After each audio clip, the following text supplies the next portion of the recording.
morning. Today we'll be studying solving inequalities with one variable.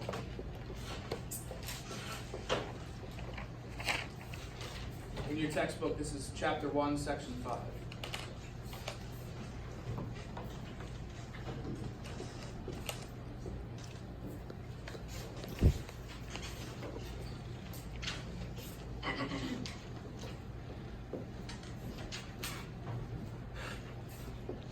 Okay, does this equation look familiar, or does inequality look familiar? Yes. Yeah. Where'd you see it before? The one. The warm-up. What's the only thing that's different? There's no inequality. Yeah, so There's no. this is an inequality. For the warm-up, we did the exact same thing, but instead of the less than symbol, it is an equal sign. And the truth is that we solve these exactly the same as we would an equation. At the very end, we're going to just have a different process of showing our solution, and that's all. So let's solve this just like we did for the equation, but we have to be careful of a couple of things, and I'll show you when we get to it. So to solve this, we're going to solve it just like an equation.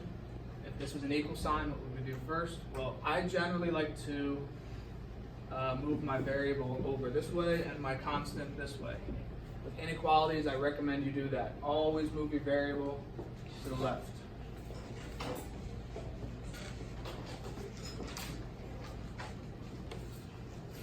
Oops, that should be a negative 2t, right? Alright, sorry. I wrote it down wrong. So that's a negative 2t, so I'm adding 2t to both sides.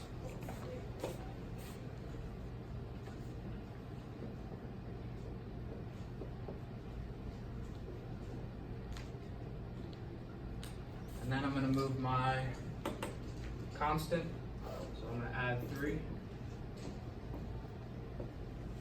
And I'm going to get negative 4t less than negative 16. Alright, up to this point, nothing I've done here has been different than we did for the warm-up. Watch what happens when I do this next step.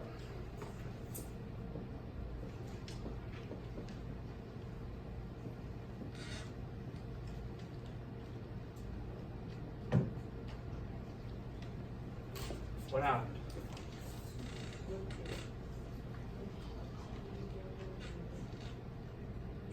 What happened? Something happened. What happened? The t became positive and the symbol turned to a different direction. Symbol flipped. Yeah. Good. So write this down. You must flip the symbol if you multiply or divide both sides by a negative.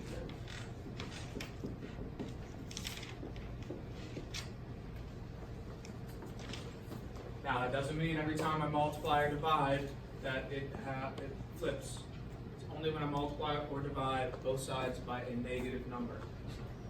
Now, I'm going to show you why that is. Let's take this simple equation here. Is 2 less than 4? Yes. Yes. We agree, right? 2 is less than 4. All right. What happens if I multiply both sides by 10? Is 20 less than 40? Still true, right? What happens if I divide by positive 5? Is 4 less than 8? Yes. What happens if I multiply by a negative 2? Is negative 8 less than negative 16? No. So, when you multiply by a negative number, you're essentially turning the number line around. And we know that negatives are the mirrored opposites of positives, right? So, if we multiply by a negative number, we're now on the other side of the number line where everything's backwards. All of the big negative numbers are actually smaller than the smaller negative numbers, right? Negative 1 is bigger than negative 20. Does that make sense? All right. So this is why. This is why we flip. Alright, now you don't flip if you add or subtract. That doesn't change anything, but if you multiply or divide by a negative number, that symbol must flip. Alright, now up to this point, everything again was similar to the warm-up. We solved it just the same way. Now, this is not how we display our solution. With an inequality, we're saying that any number will fit this inequality as long as that number is greater than 4. Well, how many numbers are greater than 4? A lot. More than a lot. An infinite number of numbers, right? 5, 6, 7, 8, 9, 7.2, 7.43596, right? All of those decimals and all those numbers, everything greater than 4 is a solution. So this is how we're going to write our solution. This is how we're going to display our solution. We're going to display it on a number line.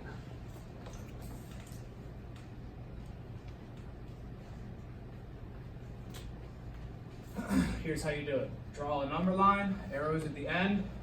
You're going to put this number right in the middle of the number line. And then we're going to put the number that goes to the right of that number and the number that goes to the left of that number, which are 5 and 3. Alright, now, if it's greater than 4, does that mean that 4 is a solution? No, it means everything more than 4. So 4 is not part of the solution set. So the way we show it is we're going to put a circle around 4 and leave it empty. Meaning we're not including that number. This just tells us where we're starting. Alright, and then we're going to shade the number line with all of the numbers that were included, which would be up here, greater than.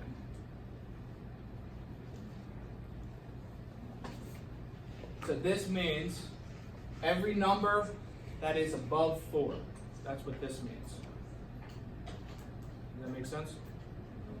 Alright, so pick a number, David. Any number above 4. Make it an easy one. 69. Alright, 69 is a little difficult. 12. 12?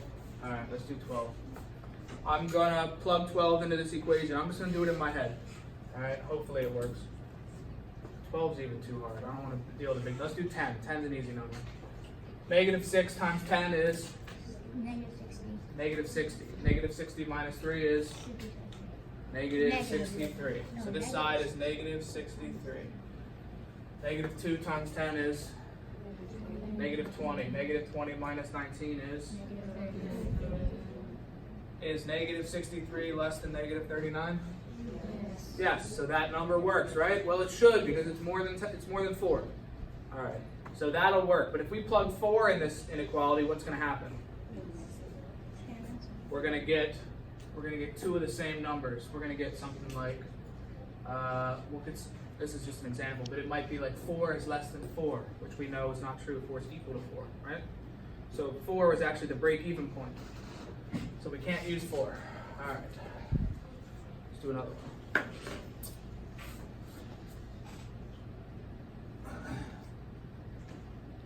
Alright, for this one, I'm going to show you when the variable, well, that was with variables on both sides. This one, it'll just be on one side. Negative 3, m minus 4.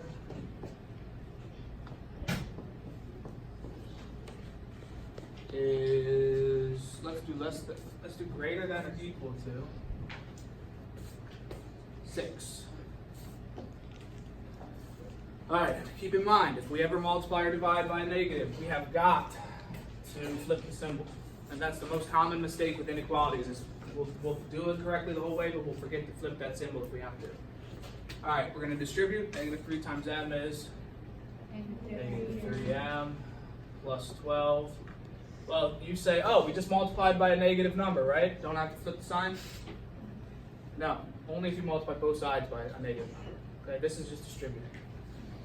Alright, is greater than or equal to 6. We're going to subtract 12.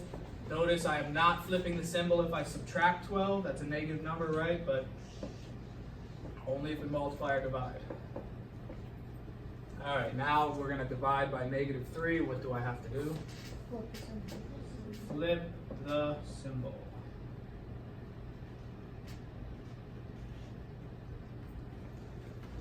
is less than or equal to 2. Which means that any number less than or equal to 2 is a part of my solution set. And my solution set means all the numbers that make this inequality true. Alright, so how do I display that answer? I'm going to draw a number line. What number goes in the middle of this number line? 2. 2. And here, 3, and here, 1. Now, do you see or equal to? That's what this line on the bottom means? Alright, that means we have to fill in the circle. Which means we include that number in our solution set. And which way do I shade? To the left. To the left now, y'all. Slide to the left. One hop this time. Alright. Now, pick any number, Ida. Pick any number less than 2. Make it an easy one. -2. Alright. What if I plug -2 into this inequality? What's -2 minus 4? -6 times -3. Positive 18. Positive 18 greater than or equal to 6? Yes. Yes, so it fits. What if we picked 2? Now 2 is part of our solution set, so it should work, right? What is 2 minus 4? -2 times -3. Positive 6. Is 6 greater than or equal to 6? Yep. Yes, it's equal to, so yeah, that fits. Alright, so any number less than 2, 2 or less would work, including decimals. So it could be 0, it could be -1.5, it could be anything. Alright.